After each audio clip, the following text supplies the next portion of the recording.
નમસ્તે, કેમ છો તમે બધા? મારું નામ અમન છે. થોડા વર્ષો પહેલા હું એન્જિનિયરિંગ કોલેજમાં અભ્યાસ કરતો હતો, પણ નસીબે મારી સાથે એવો ખેલ રમ્યો કે મારે મારી જિંદગી સંપૂર્ણ બદલવી પડી. મારા પિતા એક બેંક મેનેજર હતા અને અમે ખૂબ શ્રીમંત હતા. અમારું પોતાનું મોટું ઘર હતું, ગાડીઓ હતી, દરેક સુખ સુવિધા હતી. પણ પછી એવી ઘટના બની કે બધું જ ખતમ થઈ ગયું. મારા પિતાએ તેમના એક ઓળખીતા વ્યક્તિ પર ભરોસો કરી લીધો અને તેને મોટી રકમની લોન આપી દીધી. પણ એ વ્યક્તિ ઠગ નીકળ્યો. તેણે પૈસા લઈને દેશમાંથી ભાગી ગયો અને આખો આરોપ મારા પિતા પર આવ્યો. તેમના પર ફ્રોડનો કેસ લાગ્યો. તેમને જેલ મોકલવામાં આવ્યા અને તેમની નોકરી છીનવાઈ ગઈ. અમારી પાસે જે કંઈ બચત હતી તે બધી તેમનો કેસ લડવામાં ખર્ચાઈ ગઈ, પણ તેમને છોડાવી ન શક્યા. લોકો તેમને ઠગ, ધોકેબાજ, લાલચી, ન જાણે શું શું કહેવા લાગ્યા. મારા પિતા ખૂબ જ ઈમાનદાર અને આત્મસન્માનવાળા માણસ હતા. તેઓ આ બધું સહન ન કરી શક્યા અને એક દિવસ જેલમાં તેમણે પોતાનો જીવ આપી દીધો. તેમના મૃત્યુ પછી અમારી જિંદગી વધુ ખરાબ થઈ ગઈ. જે લોકો અગાઉ અમારી સાથે બેસતા હતા તેઓ હવે અમને જોવાનું પણ પસંદ નહોતા કરતા. સગા સંબંધીઓએ પણ મોં ફેરવી લીધું. અમે અમારા ઘરનું એક એક સામાન વેચી દીધું, પણ તેમ છતાં જિંદગી ચલાવવી મુશ્કેલ થઈ ગઈ. હું એન્જિનિયરિંગનો અભ્યાસ કરતો હતો, પણ હાલાત એવા થયા કે મારે અભ્યાસ છોડવો પડ્યો. ઘરમાં ખાવાને પણ લાલે પડી ગયા હતા. આવી સ્થિતિમાં મેં કોઈ પણ રીતે કામ કરવાનું નક્કી કર્યું. જે શહેરમાં હું અભ્યાસ કરતો હતો ત્યાં જ રોકાઈને મેં નોકરી શોધવાનું શરૂ કર્યું, પણ ડિગ્રી વગર કોઈ સારી નોકરી ન મળે. આખરે મજબૂર થઈને મેં રસ્તાની બાજુએ બાળકોના રમકડાં વેચવાનું શરૂ કર્યું. આ કામ મારા અભ્યાસ અને સપનાઓથી ઘણું અલગ હતું, પણ પેટ ભરવા માટે કંઈક તો કરવું જ પડે. સવારથી રાત સુધી રસ્તાની બાજુએ બેસીને રમકડાં વેચતો અને બસ વિચારતો રહેતો કે મારી જિંદગી આટલી બદલાઈ કેવી રીતે ગઈ. આ દરમિયાન મારી જિંદગીમાં એક વિચિત્ર વળાંક આવ્યો. એક દિવસ હું હંમેશની જેમ રસ્તાની બાજુએ બેસીને રમકડાં વેચી રહ્યો હતો, ત્યારે એક છોકરી મારી પાસે આવી. તેણે માસ્ક પહેર્યું હતું, જેથી તેનો ચહેરો બિલકુલ દેખાતો ન હતો. તેણે મારી પાસેથી એક રમકડું ઉઠાવ્યું અને તેની કિંમત પૂછી. મેં કિંમત જણાવી તો તેણે વધુ કંઈ બોલ્યા વગર પૈસા આપ્યા અને રમકડું લઈ લીધું. પણ જતાં જતાં તેણે મને એવું કંઈક કહ્યું કે હું હક્કાબક્કા રહી ગયો. અમે તેમના જવાબથી ઊંડા આઘાતમાં હતો. મારી 3 બહેનોમાં હું એકલો અને સૌથી નાનો ભાઈ હતો. હવે મારી માં સંપૂર્ણ એકલી રહી ગઈ હતી. મારા પિતાનું સપનું હતું કે હું એન્જિનિયર બનું. હું તેમના આ સપનાને પૂરું કરવા માટે એન્જિનિયરિંગની તૈયારી કરતો હતો, પણ હવે પિતાના મૃત્યુ પછી અમારા ઘરની હાલત દિવસે ને દિવસે બગડતી જતી હતી. અમારા ઘરનો ખર્ચ ફક્ત પિતાની કમાણીથી જ ચાલતો હતો. જે થોડી ઘણી બચત હતી તે બધી ખર્ચાઈ ગઈ. કોર્ટ કચેરીના મામલાઓમાં બધા પૈસા ખર્ચાઈ ગયા અને આ રીતે બધી સમસ્યાઓનો બોજ અમારા પર આવી ગયો. મારો અભ્યાસ બંધ થઈ ગયો. મારે કોલેજમાંથી કોઈને કહ્યા વગર ઘરે આવવું પડ્યું. માની તબિયત પણ હંમેશા ખરાબ રહેવા લાગી અને મારી બહેનો ખૂબ રડતી હતી. મારી 3 બહેનો મારાથી મોટી હતી અને હવે તેમના લગ્નની ચિંતા મને સતાવવા લાગી. લોકો અમારા વિશે ખૂબ ખોટી વાતો કરવા લાગ્યા હતા, જેના કારણે મારી બહેનો માટે કોઈ રિશ્તો આવતો નહોતો. અમે ઘણી બધી મુશ્કેલીઓનો સામનો કરી રહ્યા હતા. મેં ક્યારેય કોઈ કામ નહોતું કર્યું કારણ કે હું ખૂબ નાનો હતો. હું અત્યાર સુધી ફક્ત અભ્યાસ ન કરતો હતો, પણ હવે મેં ઘરની જવાબદારીઓ ઉપાડવા માટે કામ કરવાનો નિર્ણય લીધો. મને મહેનત કરવાથી ક્યારેય ડર નહોતો લાગતો, કારણ કે ઘરની હાલત એવી થઈ ગઈ હતી કે હવે મારે જ બધું સંભાળવું હતું. અમે ક્યારેય ગરીબી નહોતી જોઈ, પણ હવે હાલાત એવા થઈ ગયા હતા કે ઘરમાં ખાવાને પણ લાલા પડી ગયા હતા. મારે કોઈ પણ રીતે ઘરની હાલત સુધારવી હતી. મને મારા શહેરમાં કોઈ નોકરી નહોતી મળી. પછી મેં બીજા શહેરમાં જઈને કામ કરવાનું નક્કી કર્યું. ત્યાં જઈને પણ મને ફક્ત ધક્કા જ ખાવા મળ્યા. ઘણી મુશ્કેલીથી મને એક હોટલમાં વેઇટરની નોકરી મળી. મેં આ તકને હાથમાંથી જવા ન દીધી. જે શહેરમાં હું કામ કરવા આવ્યો હતો તે ખૂબ સારું અને સુંદર હતું. અહીં મેં જોયું કે ઘણા છોકરાઓ રાત્રે રમકડાં વેચે છે અને તેમના રમકડાં સારી રીતે વેચાય છે. એટલે મેં નક્કી કર્યું કે દિવસે હોટલમાં વેટરની નોકરી કરીશ અને રાત્રે રસ્તાની બાજુએ બેસીને બાળકોના રમકડા વેચીશ, આ રીતે મને સારી આવક થશે. હું સતત મારું કામ કરતો રહ્યો. હોટલમાંથી જે પૈસા મળતા તે હું ઘરે મોકલી દેતો અને મેં એ જ શહેરમાં એક નાનો રૂમ ભાડે લીધો હતો. રાત્રે રમકડા વેચીને હું મારા ખાવાનો અને રૂમના ભાડાનો ખર્ચ નીકાળી લેતો. મારી જિંદગી આવી જ ચાલી રહી હતી અને અહીં કામ કરતા મને 5 મહિના થઈ ગયા હતા. મને હજી પણ એ દિવસ યાદ છે જ્યારે ખૂબ ગરમી હતી અને હું રસ્તાની બાજુએ બાળકોના રમકડા વેચી રહ્યો હતો. એ દિવસે હોળી હતી અને હું મેળામાં રમકડા વેચી રહ્યો હતો. એ દિવસે મારા રમકડા ખૂબ સારી રીતે વેચાઈ રહ્યા હતા. આજે મારે આખી રાત જાગીને રમકડા વેચવાના હતા કારણ કે આજે તહેવારનો દિવસ હતો. આવા મોકાઓ પર ખરીદી વધુ થતી હતી. શરૂઆતમાં મારો ધંધો ખૂબ સારો ચાલતો હતો, પણ જ્યારથી મોટા લોકો બાળકોના રમકડા મોટા મોલમાંથી ખરીદવા લાગ્યા ત્યારથી મારો રમકડાનો ધંધો મંદો પડી ગયો. હવે ફક્ત ગરીબ લોકો જ મારી પાસેથી રમકડા ખરીદતા હતા. બીજી તરફ હોટલમાં વેટરની નોકરીથી મને મહિને ફક્ત 4000 રૂપિયા મળતા કારણ કે અહીં વેટરના કામ માટે બીજા ઘણા છોકરાઓ પણ રાખવામાં આવ્યા હતા. એટલે અમને ઓછો પગાર આપવામાં આવતો. જો કોઈ પોતાનો પગાર વધારવાની વાત કરે તો તેને નોકરી છોડવાનું કહી દેવામાં આવતું. ઘરે પૈસા મોકલ્યા પછી મારી પાસે કંઈ જ બચતું નહોતું. હું મારા નસીબથી ખૂબ નિરાશ હતો. ક્યારેક મહેનત કરવા છતાં પણ આપણું નસીબ નથી બદલાતું. રમકડા વેચવાથી આવક લગભગ ખતમ થઈ ગઈ હતી અને જવાબદારીઓ મને એક પળ માટે પણ ચેનથી જીવવા નહોતી દેતી. ઘણીવાર મારું મન થતું કે હું પાછો મારા શહેરમાં જતો રહું, પણ ત્યાં પણ મારા માટે કંઈ બચ્યું નહોતું. મેં ત્યાં ઘણા દિવસો સુધી નોકરી શોધી હતી, પણ ત્યાં પણ કોઈ કામ નહોતું મળ્યું. મારી ગેરહાજરીમાં મારી મોટી બહેન ઘરેથી ભાગીને પોતાની મરજીથી લગ્ન કરી ચૂકી હતી. અગાઉ જ મારા પિતાની ધરપકડના કારણે લોકો અમારા વિશે ખરાબ ભલું કહેતા હતા અને હવે મારી બહેને ઘરેથી ભાગીને અમારી ઇજ્જત પર વધુ ડાઘ લગાવી દીધો હતો. આ કારણે મારી બાકીની 2 બહેનોના રિશ્તા પણ નહોતા આવતા. હું લોકોની વાતો સાંભળવાની હિંમત નહોતો કરી શકતો અને મારી એ 2 બહેનોનો પણ સામનો નહોતો કરી શકતો જેમને લગ્ન ઘરની બદનામી થયેલી ઇજ્જતના કારણે નહોતા થઈ રહ્યા. મેં વિચાર્યું કે અહીં મહેનત કરીને હું મારી બહેનોનું ભવિષ્ય સુરક્ષિત કરી શકું. આજે હોટલમાંથી મારી રજા હતી એટલે સવારથી જ હું રસ્તાની બાજુએ રમકડા વેચવા બેસી ગયો હતો. સાંજે એક છોકરી આવી જેણે ચહેરા પર માસ્ક પહેર્યું હતું. તેની સાથે એક નાનું બાળક હતું. તેણે હસતા હસતા મારી પાસેથી બધા રમકડા ખરીદી લીધા. અચાનક આટલી વધુ વેચાણ થઈ ગયું. મારી પાસે રાખેલા લગભગ બધા રમકડા વેચાઈ ગયા. આ જોઈને હું ખૂબ ખુશ થયો. એ બાળકની ખુશી માટે એ છોકરીએ બધા રમકડા ખરીદી લીધા. હું તેને ખુશી જોતો રહ્યો હતો. ત્યાં જ મારી આંખો અચાનક પહોળી થઈ ગઈ જ્યારે મેં જોયું કે તે એક ખૂબ મોટી ગાડીમાં બેસીને ગઈ જેનો દરવાજો તેનો ડ્રાઈવર ખોલી રહ્યો હતો. તે કોઈ શ્રીમંત પિતાની દીકરી લાગતી હતી, પણ હું એ વિચારીને પરેશાન હતો કે આખરે આ છોકરીને મારી પાસેથી જ રમકડા ખરીદવાની શું જરૂર હતી. જો તેને રમકડા જોઈતા હોત તો તે કોઈ મોટી દુકાનમાંથી પણ ખરીદી શકતી હોતી. જે હોય તે, હું આજની મારી કમાણીથી ખૂબ ખુશ હતો કારણ કે આજની રજાનો મને પૂરો ફાયદો મળી ગયો હતો.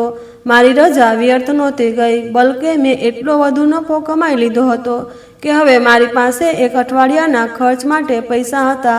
પણ કદાચ મને ખુશી રાસ નહોતી આવતી કારણ કે જ્યારે હું થાકીને મારા રૂમ પર પહોંચ્યો ત્યારે મકાન માલિક મારી પાસે આવ્યો. તેણે મને જણાવ્યું કે તારા ઘરેથી ફોન આવ્યો હતો. દરઅસલ મારો મોબાઈલ કામ નહોતો કરતો. મેં મારા પરિવારને મકાન માલિકનો નંબર આપી રાખ્યો હતો જેથી જ્યારે મારો નંબર ન લાગે તો તેઓ ક્યારેક મકાન માલિકને ફોન કરી શકે.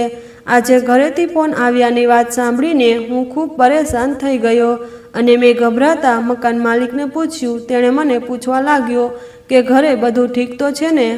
પણ કંઈ જણાવ્યા વગર તેણે ઘરનો નંબર ડાયલ કર્યો અને મને ફોન આપી દીધો. જેવો જ મારો અવાજ ફોન પર ગયો, મારી બહેને તરત ફોન ઉપાડી લીધો. તેનો રડવાનો અવાજ સાંભળતા જ તે જોરથી રડવા લાગી. હું પણ અંદરથી હચમચી ગયો અને મારા દિલમાં એક અજીબ ગભરાટ થવા લાગી. હું ડરી ગયો કારણ કે હું જ મારા ઘરનો એકમાત્ર સહારો હતો અને ખબર નહોતી કે મારી ગેરહાજરીમાં ઘરે શું થઈ રહ્યું હતું. પછી મારી બહેને જે ખબર આપી તે સાંભળીને મારું દિલ દહેલી ગયું. હું પહેલેથી જ ખૂબ પરેશાન હતો, પણ આ સાંભળીને મારા શ્વાસ જાણે થંભી ગયા. મેં મારી બહેનને હિંમત આપી, પણ સચ્ચાઈ એ હતી કે હું જાતે પણ અંદરથી ખૂબ તૂટી ગયો હતો. એક પછી એક મારા પર મુસીબતોનો પહાડ તૂટતો જતો હતો. મેં મારી બહેનને સમજાવ્યું કે તું ચિંતા ન કર, હું જલ્દી કંઈક ઇંતજામ કરીશ અને બધું ઠીક થઈ જશે. બહેન સાથે વાત કર્યા પછી મેં ફોન બંધ કરી દીધો અને ધ્રુસકે ધ્રુસકે રડવા લાગ્યો. રૂમમાં હાજર મકાન માલિક પણ મને સાંત્વના આપવા લાગ્યો. મારી બહેને મને જણાવ્યું કે માની તબિયત અચાનક ખૂબ બગડી ગઈ છે. તેમની હાલત એટલી ખરાબ થઈ ગઈ હતી કે જ્યારે તેમને ડૉક્ટર પાસે લઈ જવામાં આવ્યા તો ડૉક્ટરે જણાવ્યું કે તેમને કેન્સર છે. બહેને કહ્યું કે હવે તારે તરત માના ઈલાજ માટે પૈસા મોકલવા પડશે. મને ઈલાજ માટે લગભગ 1 લાખ રૂપિયાની જરૂર હતી. મારે જેટલી જલ્દી શક્ય હોય એટલી ઝડપથી આ મોટી રકમ એકઠી કરવી હતી. પણ સૌથી મોટો સવાલ એ હતો કે મારા જેવા એક સામાન્ય મજૂર આટલી મોટી રકમ ક્યાંથી લાવે. મેં વિચાર્યું કે હું હોટલના માલિક સાથે વાત કરીશ અને રાત્રે પૂરી મહેનત અને લગનથી રમકડા વેચીશ, ભલે તેના માટે મારે આખી રાત જાગવું પડે. આ બધું જાણ્યા પછી મારી રાત ખૂબ મુશ્કેલ ભરી હતી. હું મારા પરિવારથી દૂર હતો. માની ચિંતા મને ખાઈ રહી હતી. આખી રાત હું બેચેન રહ્યો, ન સૂઈ શક્યો, ન ચેનથી બેસી શક્યો. જેવી સવાર થઈ હું વિના વિલંબે મારા ઘર માટે નીકળી પડ્યો. માને જોઈને મારી આંખોમાં આંસુ આવી ગયા, પણ મેં હિંમત ન હારી. મેં માને ભરોસો આપ્યો કે હું જલ્દી પૈસાનો ઇંતજામ કરીશ અને તેમનો ઈલાજ પણ કરાવીશ. માની નબળી હાલત જોઈને મારો જીવ મોઢામાં આવી રહ્યો હતો, પણ મેં પોતાને મજબૂત રાખ્યો. રાત થતાં જ હું મારા ઘરેથી નીકળી પડ્યો અને એ શહેરમાં પાછો આવી ગયો જ્યાં હું કામ કરતો હતો. જ્યારે મેં કામ કરવાનું શરૂ કર્યું તો મેં હોટલના માલિક સાથે આ વિશે વાત કરવાનો પ્રયાસ કર્યો અને માને ભરોસો આપ્યો કે હું જલ્દી પૈસા લઈને આવીશ. મેં હોટલમાં મારી સ્થિતિ અને માની બીમારી વિશે બધું જણાવ્યું, પણ મારા માલિકે મારી કોઈ પરવા નહોતી. તેણે ગુસ્સે અને કડકભર્યા અવાજમાં કહ્યું કે અહીં દર બીજા ત્રીજા દિવસે કોઈને કોઈ વેટર પોતાની મુશ્કેલીઓ જણાવીને પગાર વધારને કે એડવાન્સ પૈસા માગવા આવે છે, એટલે જા અને તારું કામ કર. હોટલના માલિકનું આ ઉદાસીન વર્તન જોઈને મારી આંખોમાં આંસુ આવી ગયા. હું તેની સાથે કોઈ જૂઠું નહોતો બોલ્યો, ન તેની પાસે ભીખ માગવી હતી. મેં તો બસ તેની પાસે થોડા પૈસા ઉધાર માગ્યા હતા, જે હું મારા પગારમાંથી દર મહિને થોડું થોડું કરીને ચૂકવી દેત. પણ કદાચ તેના દિલમાં માનવતા બચી નહોતી. ભારે મનથી મેં મારા કામના કલાકો પૂરા કર્યા અને પછી રસ્તાની બાજુએ બેસીને રમકડા વેચવા લાગ્યો. ત્યાં બેસ્યાને થોડો જ સમય થયો હતો કે એ જ માસ્ક પહેરેલી છોકરી ફરીથી આવી અને આ વખતે પણ તેણે મારી પાસેથી લગભગ બધા રમકડા ખરીદી લીધા. તેની સાથે એ જ બાળક હતું જેને તે અગાઉ પણ લાવતી હતી. મારું વેચાણ એટલું વધી ગયું કે હું ખુશીથી ઝૂમી ઉઠ્યો. પણ એક સવાલ મારા મનમાં વારંવાર ઉઠી રહ્યો હતો, આખરે આ છોકરી આટલી બધી વસ્તુઓ કેમ ખરીદી રહી છે? એક નાનું બાળક 4-5 રમકડાથી રમી શકે, પણ એ છોકરી તો બધા રમકડા પોતાની ગાડીના ડેકીમાં મૂકી દેતી હતી. કદાચ તેના ઘરમાં બીજા પણ બાળકો હશે, એટલે તે તેમના માટે રમકડા ખરીદતી હશે. ખેર, મને એનાથી શું ફરક પડે? મારું કામ તો ફક્ત મારો માલ વેચવાનું હતું. મેં તરત જ તેને આપેલા પૈસા લીધા અને મારો નફો ગણવા લાગ્યો. બીજા દિવસે ફરી એ જ છોકરી આવી અને આ વખતે પણ મારી કમાણી સારી થઈ. હું એ છોકરીને ભગવાનથી ઓછી નહોતી માનતો. આવો જ સિલસિલો સતત ચાલતો રહ્યો. દર બીજા ત્રીજા દિવસે એ છોકરી આવતી અને રમકડા ખરીદી લેતી. તેણે હંમેશા પોતાનો ચહેરો છુપાવેલો રાખ્યો હતો, પણ દર વખતે તે મારી કિંમતથી વધુ પૈસા આપતી. હું સમજી નહોતો શકતો કે તે આવું કેમ કરે છે, પણ સાચું કહું તો મને આની કોઈ પરવા પણ નહોતી.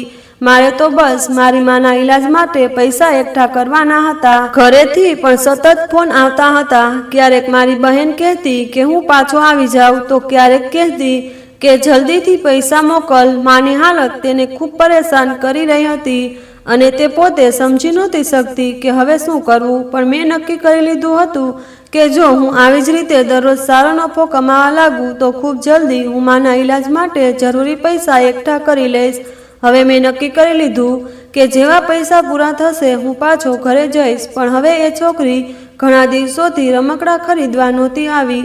હું રોજ તેની રાહ જોતો, પણ તે ક્યાંય દેખાતી નહોતી. અગાઉ તો તે દર બીજા ત્રીજા દિવસે આવી જતી હતી, પણ હવે જ્યારે મને તેની સૌથી વધુ જરૂર હતી, તે અચાનક ગાયબ થઈ ગઈ હતી. મને માના ઈલાજ માટે ખૂબ પૈસાની જરૂર હતી અને આ સમય મારા માટે ખૂબ મોટી રકમ હતી. હું બેચેન હતો, વિચારતો હતો કે આખરે હવે શું કરવું. ઘણા દિવસો સુધી તેના ન આવવાને કારણે મારું મન ખૂબ નિરાશ થઈ ગયું હતું. પણ પછી એક દિવસ જ્યારે હું રમકડાં વેચી રહ્યો હતો, એ છોકરી અચાનક ફરીથી આવી. તેને જોઈને મારા મનમાં આશાનું કિરણ જાગ્યું. હંમેશની જેમ તેને બધા રમકડાં ખરીદી લીધા, પરંતુ આ વખતે તેણે જે કહ્યું તે સાંભળીને હું ચોંકી ગયો. તેણે મને કહ્યું, તારે મારે ઘરે કામ કરવું પડશે. તેના શબ્દો સાંભળીને હું આશ્ચર્યચકિત થઈ ગયો. મેં તેની સામે જોયું અને એવું લાગ્યું કે જાણે તે પોતાના માસ્કની પાછળ હસી રહી હોય. હું કંઈક બોલવા માંગતો હતો, પરંતુ મારા હોઠ છીવાઈ ગયા હોય એવું લાગ્યું. ઘણીવાર સુધી હું બસ તેને જોતો રહ્યો. પછી કોઈક રીતે મારા મોઢામાંથી ધીમા અવાજે શબ્દો નીકળ્યા, કામ? કેવું કામ? તે હસતા હસતા બોલી, તું ખૂબ ચોંકી ગયો છે, પણ આ વાત મોટી નથી. મારે એક કામ કરાવવું છે અને તેના બદલામાં હું તને ખૂબ મોટી રકમ આપીશ. તને કોઈ વાંધો તો નથી ને? મેં થોડી હિંમત એકઠી કરીને સીધું પૂછી લીધું, તું ખરેખર મને નોકરી આપવા માંગે છે? હું તો એક સામાન્ય વેઇટર છું, રાત્રે રમકડાં વેચું છું. આ શહેરમાં મને કોઈ સારી નોકરી આપતું નથી, તો તું મારી પાસે કયું કામ કરાવવા માંગે છે? તેણે શાંત અવાજે કહ્યું, બસ એટલું સમજી લે કે તને કામ પણ મળશે અને હું તને દર મહિને એક મોટી રકમ આપીશ. મેં થોડો સંદેશ વ્યક્ત કરતા પૂછ્યું, કેટલી રકમ? તે બોલી, દર મહિને 1 લાખ. આ સાંભળીને મારા પગ નીચેથી જમીન સરકી ગઈ. હું ચોંકીને બોલ્યો, શું? તું ખરેખર મને દર મહિને 1 લાખ રૂપિયા આપીશ? તે છોકરીએ બિંદાસ જવાબ આપ્યો, હા. મને તારા જેવા મહેનતુ અને ઈમાનદાર માણસની જ શોધ હતી. તું આટલી મહેનત કરે છે, દિવસે હોટલમાં નોકરી અને રાત્રે રમકડાં વેચે છે. મને લાગે છે કે તું મારા કામ માટે યોગ્ય વ્યક્તિ છે. ચાલ મારી સાથે, હું તારા રહેવાની વ્યવસ્થા પણ કરી દઈશ. તારી બધી મુશ્કેલીઓ દૂર થઈ જશે. બસ તું મહેનત અને ઈમાનદારીથી મારું કામ કરજે. આટલી મોટી રકમ સાંભળીને મારા મનમાં સવાલો ઉઠવા લાગ્યા. આ કોઈ સામાન્ય નોકરી ન હોઈ શકે. મને લાગ્યું કે આ કોઈ ગેરકાયદેસર કામ હશે. મેં વિચારીને સ્પષ્ટ શબ્દોમાં કહ્યું, જો હું એક શરીફ માણસ છું અને ફક્ત મહેનતની કમાણીમાં વિશ્વાસ રાખું છું, હું કોઈ ગેરકાયદેસર કામ નથી કરવા માંગતો. જો હું કોઈ ખોટા કામમાં ફસાઈ ગયો તો મારી આ નાની મોટી નોકરી પણ જતી રહેશે. મારી વાત સાંભળીને તે છોકરી હસી પડી અને બોલી, અરે, હું તારી પાસે કોઈ ગેરકાયદેસર કામ નથી કરાવવાની. હું તેની વાતો ધ્યાનથી સાંભળી રહ્યો હતો. તેણે કહ્યું, હું પણ એક શરીફ ઘરની છોકરી છું. મેં મારું બાળપણ આ શહેરમાં જ વિતાવ્યું છે અને અહીંના બધા લોકો મને સારી રીતે ઓળખે છે. જો મારા કામમાં કંઈ ગેરકાયદેસર હોત તો સૌથી પહેલાં હું જ પકડાઈ જાત. તેથી તારે ચિંતા કરવાની જરૂર નથી. હું તને એવું કોઈ કામ નહીં કરાવું જેનાથી તને કોઈ મુશ્કેલીનો સામનો કરવો પડે. તેની વાતો સાંભળીને હું થોડોક નિશ્ચિત થયો, પરંતુ તેમ છતાં મારા મનમાં સવાલો હતા. મેં ફરી પૂછ્યું, જો એવું છે તો પછી તું મારી પાસે શું કરાવવા માંગે છે? સાફ સાફ કેમ નથી કહેતી? તે હસીને બોલી, આ બધું હું તને મારે ઘરે લઈ જઈને સારી રીતે સમજાવીશ, પણ મારા પર ભરોસો રાખ. હું તને કોઈ મુશ્કેલીમાં નહીં નાખું. તેની વાતોથી મને થોડી રાહત થઈ. મેં વિચાર્યું કે કદાચ આ કોઈ ખૂબ મુશ્કેલ કામ હશે, નહીં તો આટલા પૈસા કોઈને બિનજરૂરી કેમ મળે? સામાન્ય રીતે તો કોઈ મોટી કંપનીમાં કામ કરનારને આટલો પગાર મળે. મારા જેવા મહેનત મજૂરી કરનારા લોકો મહિને થોડા હજાર જ કમાઈ શકે છે. આ મારા માટે ખૂબ મોટી વાત હતી. આ બધા વિચારોમાં ડૂબેલો હતો ત્યારે તે છોકરીએ મને ઝંઝોળતા કહ્યું, તું આટલું કેમ વિચારે છે? જ્યારથી તું મારી પાસે નોકરી માંગતો હતો, હવે જ્યારે હું તને કામ આપું છું તો આટલો વિલંબ કેમ કરે છે? જો કામ કરવું હોય તો આટલું વિચારવાની શું જરૂર છે? બસ એમ કર જેમ હું કહું છું. હું તને દર મહિને 1 લાખ રૂપિયા આપીશ અને જો તને વધુ પૈસાની જરૂર હશે તો તે પણ મળી જશે. જો તું તૈયાર હોય તો હમણાં મારી સાથે ચાલ અને મારી કારમાં બેસ. હું થોડીવાર માટે વિચારમાં પડી ગયો. એક તરફ મારા મનમાં હજી પણ શંકા હતી કે આ છોકરી મારી પાસે જાણે કેવું કામ કરાવવા માંગે છે, પરંતુ બીજી તરફ મારી માતા અને બહેનોના ચહેરા મારી આંખો સામે ફરતા હતા. જ્યારે મારી બહેન માતાની બીમારી વિશે જણાવ્યું, તેનો અવાજ હજી મારા કાનમાં ગૂંજતો હતો. હું મારી માતાને કોઈ પણ રીતે બચાવવા માંગતો હતો. મેં મારા પિતાને પહેલેથી જ ગુમાવ્યા હતા, પરંતુ હવે હું મારી માતાનો સાયો મારા પરથી જતો નહોતો દેવા માંગતો.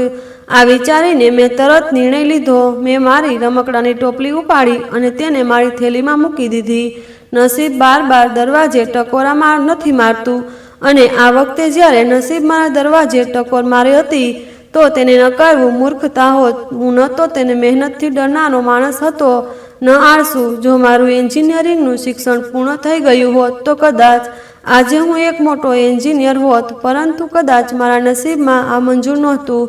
મારા ભાગ્યમાં કદાચ સંઘર્ષ લખાયેલો હતો. મેં વિચાર્યું, જો મેં આ કામ કરી લીધું તો 2-3 મહિનામાં જ હું મારી માતાના ઈલાજ માટે પૂરતા પૈસા એકઠા કરી શકીશ અને બધી મુશ્કેલીઓ દૂર થઈ જશે. છોકરીએ કારનો દરવાજો ખોલ્યો અને હું તેની સાથે કારમાં બેસી ગયો. અંદર ઠંડી એસીની હવા ચાલી રહી હતી, પરંતુ મારા મનમાં સવાલોનું તોફાન હતું. હું વિચારતો હતો કે આ છોકરી ક્યાંક મારી પાસે કોઈ ખોટું કામ તો નહીં કરાવે અને હું ક્યાંક કોઈ મોટી મુશ્કેલીમાં ન ફસાઈ જાઉં. પરંતુ એ જ સમયે એ વિચાર પણ મારા મગજમાં હતો કે જ્યારે હું ઘરે આટલા બધા પૈસા મોકલીશ તો માતા અને બહેનો કેટલા ખુશ થશે. હું બારીમાંથી બહાર જોઈ રહ્યો હતો અને કાર ઝડપથી રસ્તા પર દોડી રહી હતી. થોડી જ વારમાં કાર ઊભી રહી. મેં બહાર જોયું તો અમે એક શાનદાર અને ભવ્ય બંગલાની સામે હતા. ડ્રાઈવરે ફક્ત તે છોકરી માટે જ નહીં, પરંતુ મારા માટે પણ કારનો દરવાજો ખોલ્યો. એવું લાગ્યું કે જાણે હું કોઈ મોટો માણસ હોઉં.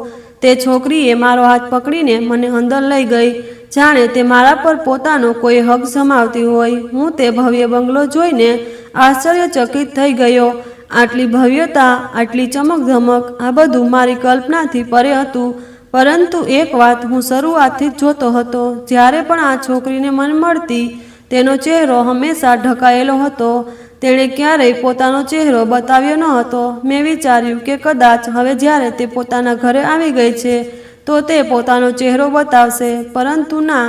ઘરે આવ્યા પછી પણ તેણે પોતાનું નકાબ ન ઉતાર્યું. તેણે મને બેસવા કહ્યું, પછી નોકરાણીને બોલાવીને કહ્યું, સાહેબને તેમનો રૂમ બતાવો, આજથી આ અહીં જ રહેશે. આ સાંભળીને હું ગભરાઈ ગયો અને તરત બોલ્યો, પહેલાં મને એ કહે કે મારું કામ શું છે, મારે શું કરવું પડશે. તે છોકરી હસતા બોલી, આટલી ઉતાવળ શાની? પહેલાં આરામથી ફ્રેશ થઈ લે, બેસ, ખાવાનું ખા અને પછી આપણે બાકીની વાતો કરીશું. કેમ કે હવે તારે મારી જિંદગીમાં હંમેશા માટે મારી સાથે કામ કરવું છે, તો આટલી ઉતાવળ શું બતાવે છે? આ સાંભળીને હું ચૂપ થઈ ગયો. પછી તેણે એક નોકરને મારી સાથે મોકલ્યો. નોકરે મને એક રૂમ બતાવ્યો અને કહ્યું, સાહેબ, આ તમારો રૂમ છે, આજથી તમે અહીં જ રહેશો. હું તે રૂમ જોઈને આશ્ચર્યચકિત થઈ ગયો. આ રૂમ કોઈ 5 સ્ટાર હોટલથી ઓછો નહોતો. મારી જિંદગીનો આટલો મોટો બદલાવ. અત્યાર સુધી હું ભાડાના એક નાનકડા રૂમમાં રહેતો હતો અને હવે આ શાનદાર રૂમ મારી નવી જિંદગીની શરૂઆત હતી. હું મારી માતા વિશે વિચારીને થોડો પરેશાન હતો, પરંતુ આ બધું કોઈ સપના જેવું લાગતું હતું. શું આ બધું ખરેખર થઈ રહ્યું હતું કે પછી આ કોઈ સપનું હતું જે આંખ ખુલતા જ તૂટી જશે? મેં ફ્રેશ થઈને હાથ મોઢું ધોયું. આજે ઘણા દિવસો પછી મેં સારા કપડાં પહેર્યા હતા. જ્યારે મારા પિતા જીવતા હતા અને બધું ઠીક હતું ત્યારે જ હું આવા સારા કપડાં પહેરતો હતો. પોતાને આ હાલતમાં જોઈને મને એક અલગ ખુશીનો અનુભવ થઈ રહ્યો હતો. થોડીવાર પછી નોકર મારા રૂમમાં આવ્યો અને બોલ્યો, સાહેબ, મેડમે તમારા માટે ખાવાનું મોકલાવ્યું છે, પહેલાં ખાવાનું ખાઈ લો. હું નીચે ગયો અને ડાઇનિંગ ટેબલ પર બેઠો. ત્યાં બેસીને મેં જોયું કે હજી પણ તે છોકરી પોતાનું નકાબ નહોતું ઉતાર્યું.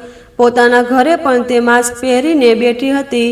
તે મારી સામે બેઠી હતી. મેં તેની પાસે પૂછી લીધું, તું તારો ચહેરો નહીં ખોલે? તે છોકરીએ હસતા કહ્યું, જ્યારે સમય આવશે ત્યારે હું મારો ચહેરો પણ બતાવીશ.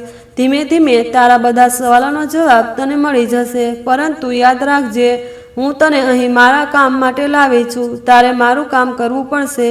જો તું તે કામમાં સફળ રહ્યો તો હું તારા બધા સવાલોના જવાબ આપીશ. મેં ફરી કહ્યું, પણ તે મને હજી સુધી મારું કામ જ નથી કહ્યું.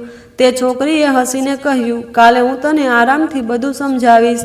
આ કહીને તે પોતાના રૂમમાં ચાલી ગઈ. હું પણ ખાવાનું ખાઈને મારા રૂમમાં આવી ગયો.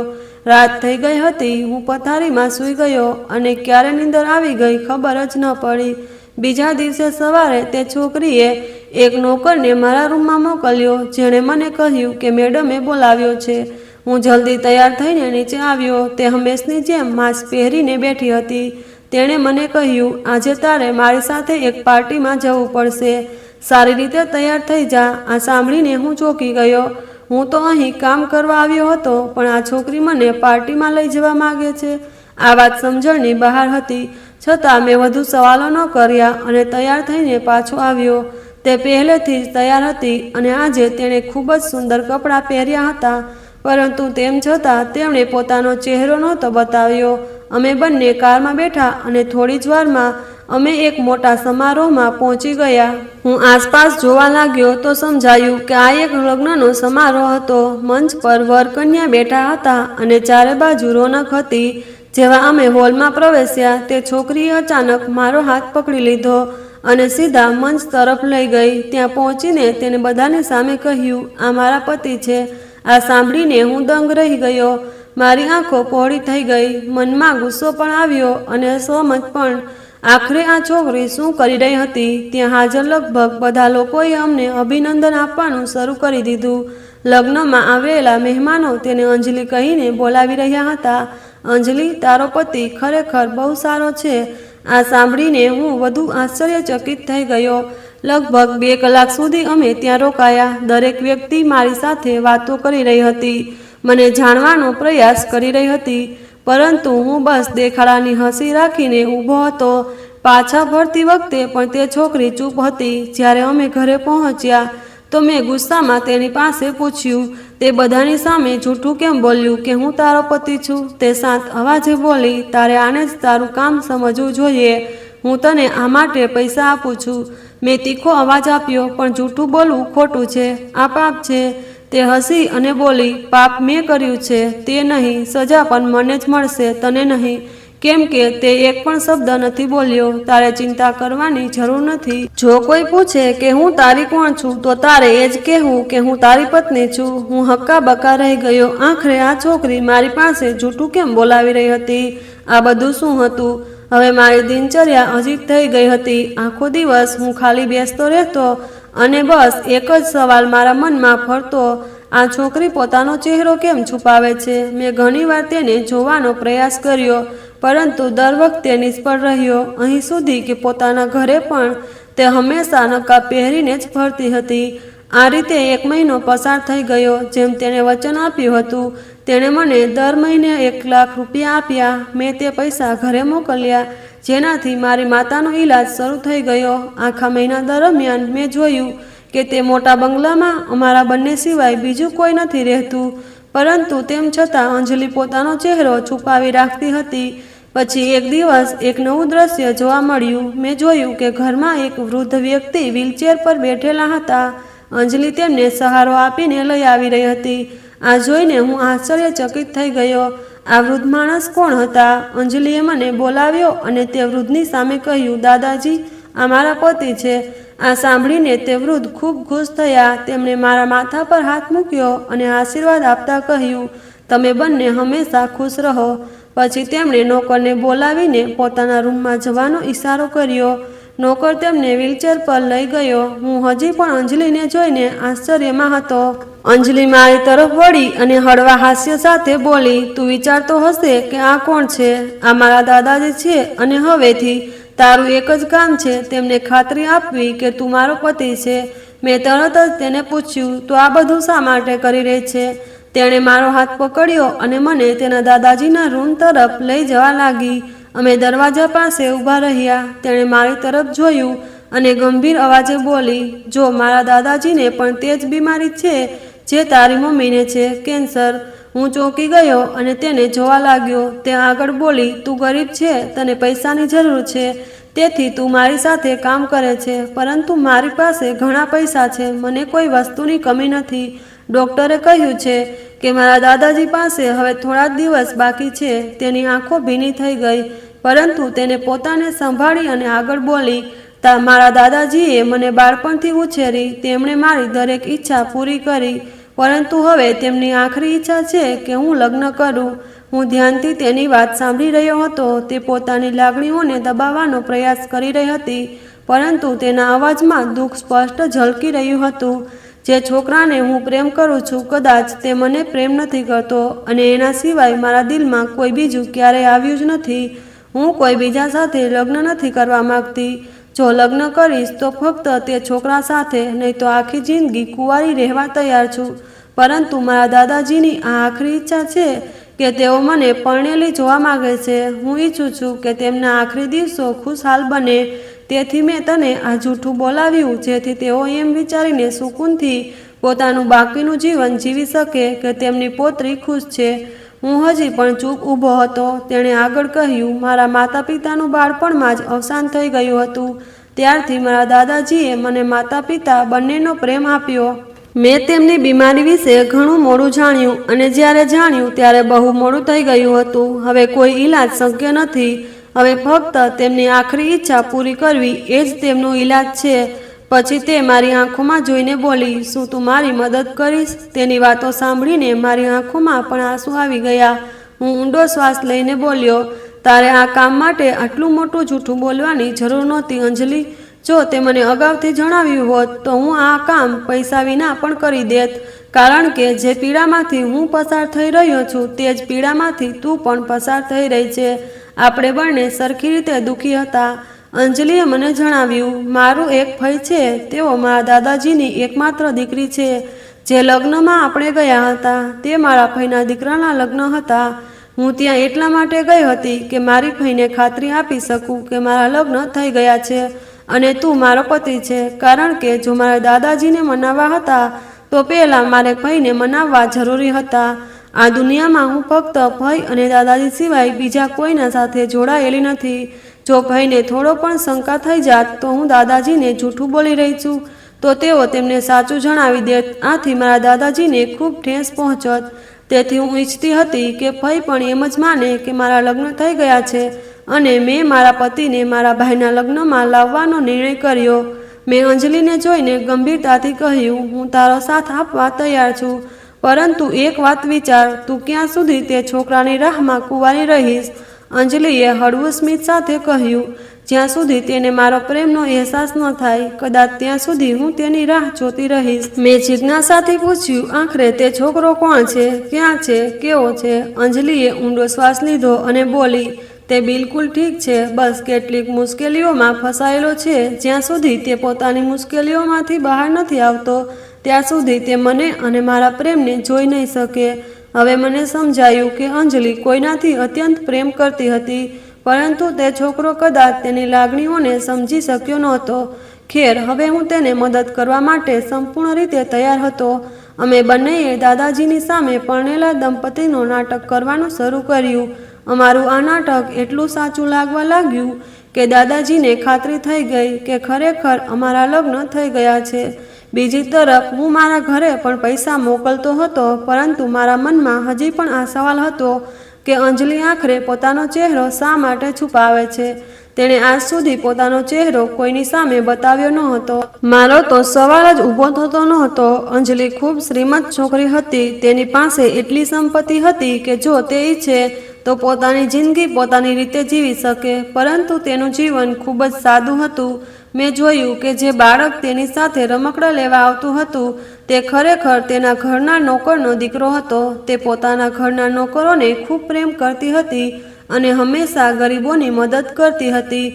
મને અંજલિના ઘરમાં કામ કરતા 3 મહિના થઈ ગયા હતા. દર મહિને હું મારી મમ્મીના ઈલાજ માટે ઘરે પૈસા મોકલતો હતો. મારી બહેન મમ્મીનો ઈલાજ કરાવી રહી હતી. એક દિવસ મારી બહેને મને ફોન કર્યો અને કહ્યું, ભાઈ, મમ્મીનું ઓપરેશન 2 દિવસ પછી છે, તારે ઘરે આવવું જ પડશે. આ સમયે અમે બહેનો એકલી નથી રહી શકતી. અમને તારી જરૂર છે. હું ચિંતિત થઈ ગયો. મેં અંજલિ સાથે આ વિશે વાત કરી, પરંતુ તેણે કહ્યું, તું અહીંથી નથી જઈ શકતો. જો તું અહીંથી ગયો તો દાદાજીને શંકા જશે. મેં તેને કહ્યું, તું કોઈ બહાનું બનાવી દે કે હું કોઈ જરૂરી કામથી બીજા શહેરમાં ગયો છું. પરંતુ અંજલિએ દ્રઢતાથી કહ્યું, આ શક્ય નથી. અંજલિએ કહ્યું, દાદાજી આ દિવસોમાં ખૂબ બીમાર છે. કોઈ પણ સમયે કંઈ પણ થઈ શકે છે. અહીં મારો સાથ આપનારું કોઈ નથી, તારે મારી સાથે રહેવું પડશે. તેની જીદ જોઈને મને ગુસ્સો આવી ગયો. મેં કઠોર અવાજે કહ્યું, તું મને આટલો મજબૂર નથી કરી શકતી અંજલિ. હું તારું કામ કરું છું તો તું મને પૈસા આપે છે. મારી મમ્મીનું ઓપરેશન થવાનું છે. જેમ તારા માટે તારા દાદાજી ખૂબ પ્રિય છે, તેમ મારા માટે મારી મમ્મી પણ એટલી જ પ્રિય છે. અંજલિએ મને રોકવાની ખૂબ કોશિશ કરી, પરંતુ હું ટસથી મસ ન થયો. તેણે અગાઉ જ મારી મમ્મીના ઈલાજ માટે પૈસા આપી દીધા હતા. મેં તેને કહ્યું, હવે તું આ બાબતનું ધ્યાન પોતે રાખ. મારે મારા ઘરે જવું જ પડશે. આ ફક્ત 2 દિવસની વાત છે. તું મને જવા શા માટે નથી દેતી? અંજલિ મારી વાત સાંભળીને રડી પડી. તેની આંખોમાંથી આંસુ વહેવા લાગ્યા. તેણે વિનંતી કરી, કૃપા કરીને રોકાઈ જા, અહીંથી ન જા. તારી બહેનોને કહે કે તેઓ મમ્મીનું ધ્યાન રાખે. તને જેટલા પૈસા જોઈએ હું તારા ઘરે મોકલવા તૈયાર છું, પરંતુ તું મને છોડીને ન જા. મને મારી મમ્મીની ખૂબ યાદ આવી રહી હતી. મેં અંજલિને ખૂબ સમજાવી, પરંતુ જ્યારે તેણે મારી વાત ન માની તો મેં તેને ત્યાં જ છોડી દીધી અને મારા ઘરે જવા નીકળી ગયો. મમ્મીનું ઓપરેશન સફળ રહ્યું. અંજલિએ આપેલા પૈસા મારા ખૂબ કામ આવ્યા. 2 દિવસ વીતી ગયા અને મને લાગ્યું કે હવે મારે અંજલિના ઘરે પાછું જવું જોઈએ. જ્યારે હું તેના ઘરે પહોંચ્યો તો ત્યાંનો નજારો જોઈને હેરાન થઈ ગયો. આખા ઘરમાં ભારે ભીડ હતી. દરેક તરફ રડવાનો અવાજ આવી રહ્યો હતો. માહોલ અત્યંત ગમગીન હતો. હું અંદર ગયો અને જે દ્રશ્ય જોયું તેણે મને અંદરથી હચમચાવી દીધો. અંજલિના દાદાજીનું અવસાન થઈ ગયું હતું. તેમના પાર્થિવ શરીર પાસે એક માસૂમ છોકરી સફેદ કપડામાં બેઠી હતી, જે જોરજોરથી રડી રહી હતી અને વારંવાર ચીસ પાડીને કહી રહી હતી, દાદાજી, દાદાજી. તેનો અવાજ સાંભળીને હું થંભી ગયો. આ અવાજ મને જાણીતો લાગવા લાગ્યો. હું ધીમે ધીમે આગળ વધ્યો અને જેવો તેનો ચહેરો જોયો હું સ્તબ્ધ થઈ ગયો. તે છોકરી બીજું કોઈ નહીં પરંતુ તે જ હતી જે ક્યારેય મારી સાથે મારી ક્લાસમાં ભણતી હતી. કેટલાક વર્ષો પહેલાં જ્યારે હું એન્જિનિયર કોલેજમાં હતો ત્યારે આ છોકરી પણ ત્યાં ભણતી હતી. મને આજે પણ તે દિવસ યાદ છે જ્યારે કેટલાક છોકરાઓ તેને ખૂબ પરેશાન કરી રહ્યા હતા. ત્યારે તેણે મારી પાસે મદદ માંગી હતી, પરંતુ મારા ઘરવાળાઓ હંમેશા મને સમજાવતા હતા કે તારા અભ્યાસ પર ધ્યાન આપ અને કોઈના ઝઘડામાં ન પડ. તે મારી પાસે મદદની આશા રાખતી હતી, પરંતુ મેં તેની કોઈ મદદ નહોતી કરી, કારણ કે તે સમયે હું કોલેજમાં નવો હતો અને મારું પ્રથમ વર્ષ હતું. તે પછી મેં તેને ક્યારેય નહોતી જોઈ, પરંતુ આજે જ્યારે તે મારી સામે હતી તો હું મારી આંખો પર વિશ્વાસ નહોતો કરી શકતો. તેનો અવાજ અંજલિના અવાજ સાથે હુબહુ મળતો હતો. હું ઘણીવાર સુધી વિચારતો રહ્યો. થોડીવાર પછી મારા મનમાં આ સવાલ આવ્યો, શું આ છોકરી અને અંજલિ એક જ વ્યક્તિ છે? શું અંજલિ તે જ છોકરી છે જેની મેં કોલેજમાં મદદ નહોતી કરી? આ વિચારીને મારું દિલ ભારે થઈ ગયું, પરંતુ હવે કંઈ પણ બદલી શકાય તેમ નહોતું. અંજલિના દાદાજીનો અંતિમ સંસ્કાર થઈ ગયા હતા. હું અંજલિને મળવા તેના રૂમમાં ગયો. તે સતત રડી રહી હતી અને જેવી તેણે મને જોયો તેને પોતાનો ચહેરો છુપાવવાનો પ્રયાસ કર્યો. મેં ધીમેથી કહ્યું, અંજલિ, મેં તને ઓળખી લીધી છે. હવે તારે મારી પાસે તારો ચહેરો છુપાવવાની જરૂર નથી. કૃપા કરીને મને માફ કરી દે. મેં તારી સાથે ખૂબ ખોટું કર્યું છે. દરેક વખતે જ્યારે તે મારી પાસે મદદ માંગી ત્યારે મેં તારી મદદ નહોતી કરી. કદાચ આ જ કારણે ભગવાને મારી જિંદગીમાં આટલી સમસ્યાઓ લખી દીધી. જ્યારે હું મારી સમસ્યાનો ઉકેલ શોધવા ઘરેથી નીકળ્યો ત્યારે કોઈ પણ મારી મદદ માટે તૈયાર નહોતું. કદાચ આ બધું એટલા માટે થયું કારણ કે એક દિવસ મેં તારી મદદ નહોતી કરી, પરંતુ જ્યારે ભગવાને મને બીજો મોકો આપ્યો ત્યારે પણ મેં તારી મદદ નહોતી કરી. અંજલિએ આંસુ લૂછતા કહ્યું, હવે તારું કર્તવ્ય પૂરું થઈ ગયું છે, કારણ કે હવે મારા દાદાજી આ દુનિયામાં નથી. હું અત્યાર સુધી ફક્ત તેમને ખુશ રાખવા માટે આ નાટક કરી રહી હતી. તારા જવા પછી તેની તબિયત ખૂબ જ બગડી ગઈ હતી. જ્યારે હું તેમને હોસ્પિટલ લઈ ગઈ તો ડૉક્ટરે કહ્યું કે તેમની પાસે હવે વધુ સમય નથી. પછી હું તેમને ઘરે લાવી અને સવારે તેમણે તેમનો છેલ્લો શ્વાસ લીધો.